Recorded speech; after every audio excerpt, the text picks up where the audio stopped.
Today, going on a little cruise with some Euro boys, and decided to bring Marianne along. Actually, I'm riding in the passenger seat, so he graciously let me join him on this cruise.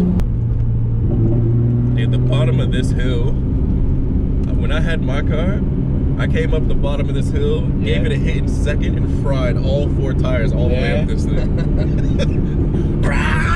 It's my favourite going up a hill and giving a car power. That's when you know your car's powerful, you know what I mean? Yeah.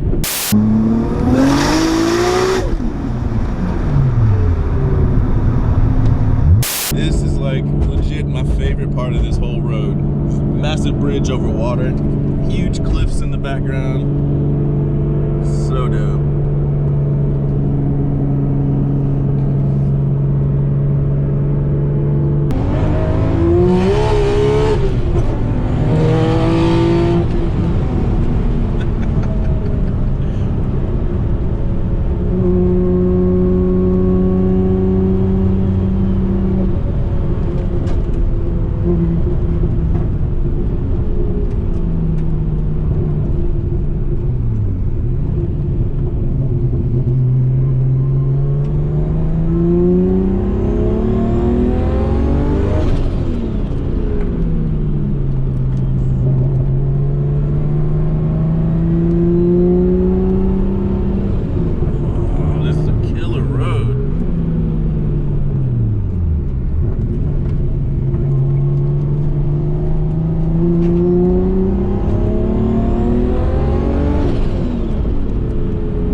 That was awesome. Some of the smoothest fucking roads you're gonna get down the south coast. And tell you what, I do not doubt 35 brakes now.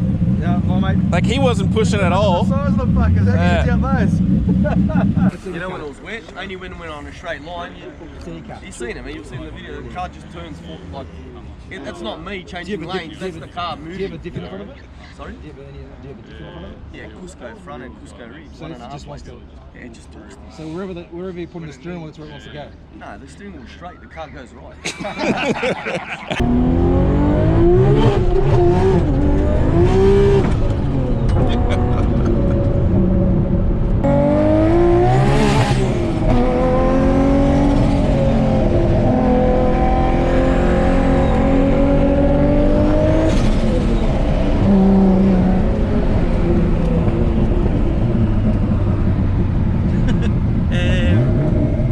Down to 0. Alright, so we're at this lookout. Oh yeah.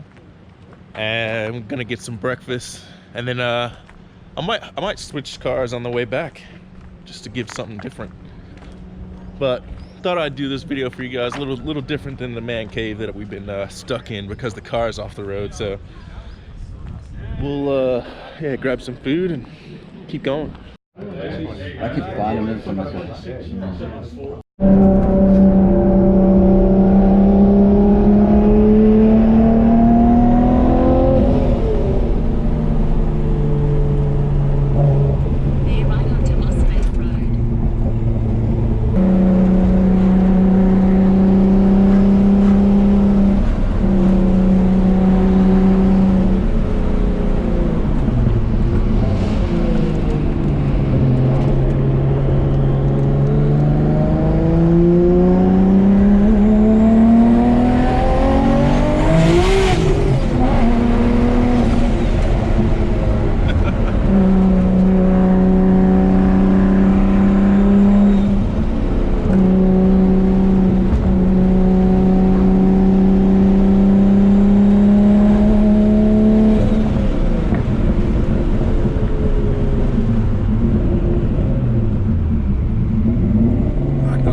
back in the cave.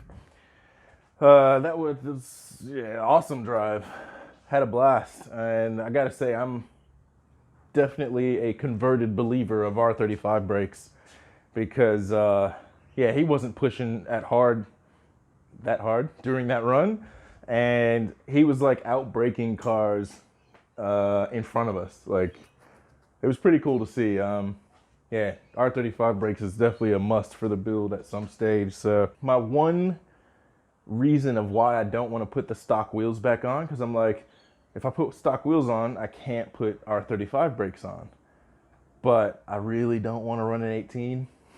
Yeah. So there's a trade-off to be had. But yeah, back in the cave. I'm gonna be going back out again in a little bit because our little rust problem under here, I have a solution for. So I'm gonna go pick that up later. Funny enough, from Marianne again. And yeah, we'll jump into that. But I also got back another zinc run. So I'm not sure if I've got any footage of this exhaust shield of what it looked like before I got it zinc coated. But I do have a photo, so I'll probably put that up for you guys. And then this is the middle stuff. So that one, this goes on to the other side of that. But this is the one that's in the middle. And yeah, it did not look like this. So yeah, I'm kind of addicted to zinc coating now.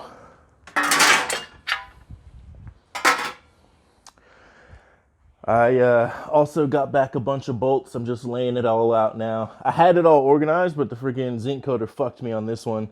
And they basically mixed up stuff, had colors wrong. So took it back to him, no problem, he's fixing it. But the problem with that is now I get to go through and sort all this crap back out. So that's gonna be fun. What I'm gonna do real quick is basically just build my stock brakes back up. So these are the stock ones here. They're currently in halves. So I'm gonna go ahead and put all the new stuff in because I got all that zinc coated. We'll put all that stuff back in. And I'll probably show you guys basically where I'm at here. So you can see I've hit this pretty hard with degreaser. I'm gonna go over it a couple more times just to make sure I've got all the dirt and grime, like still a bit right there. You can see that.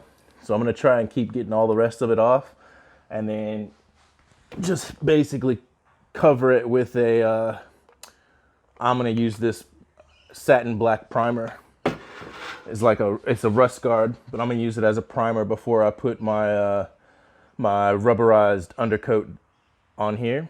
So we're gonna do this to the whole car, but I'm gonna do it in sections. So basically front subframe, the middle section, the rear subframe, and then I'm gonna do basically where our real rust spot is.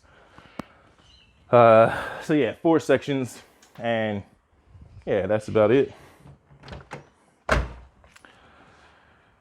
So yeah, I'm gonna get to work putting these brakes back together.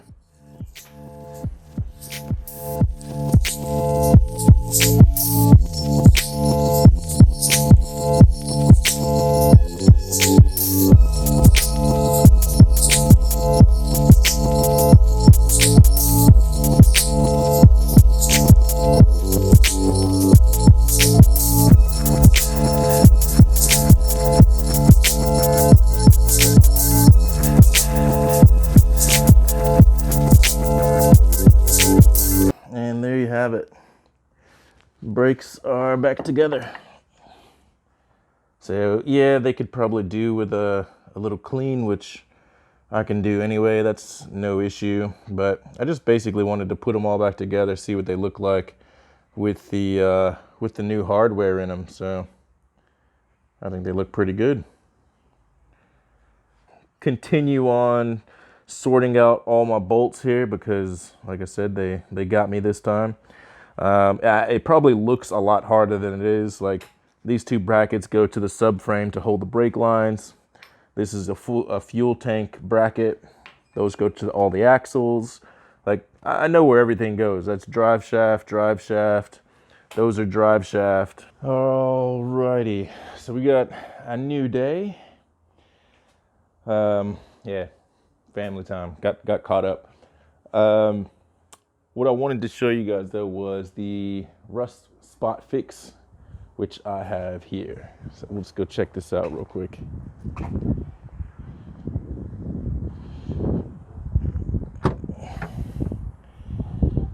Full chassis rail from a GTST.